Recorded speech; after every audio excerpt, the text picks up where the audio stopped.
बड़ा औखा सवाल है। सर, आपकी वीडियो पे एक कमेंट आया है कि आपने रियल एस्टेट की फील्ड ही क्यों चूज़ की है। बड़ा औखा सवाल है। रियल इस्टेट की फील्ड, चूँकि मेरा जो पैशन है या मैं शक्ल रखता हूँ सेल्स और मार्केटिंग से। सेल्स और मार्केटिंग का मुझे शुरू से ही शौक़ है। मैंने आईटी भी पढ़ी हुई है अल्हम्दुलिल्लाह, उसके बाद मैंने इकोनॉमिक्स भी मेरी एजुकेशन है। लेकिन चूँकि जो सेल्स एंड मार्केटिंग भी मैंने पढ़ी तो मुझे ये काम बहुत पसंद आया।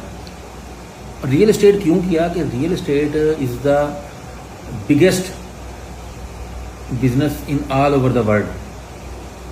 जब रियल इस्टेट बहुत बड़ा बिजनेस है तो क्यों ना बड़ा काम किया जाए।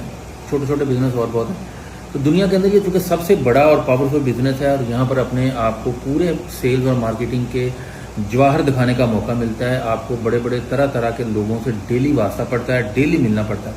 तो इस वजह से मुझे चूँकि इस पर शौक़ था तो इस वजह से मैंने रियल इस्टेट ज्वाइन की।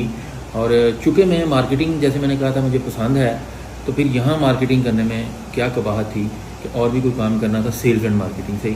तो ये इस वजह से मैंने ये ज्वाइन किया।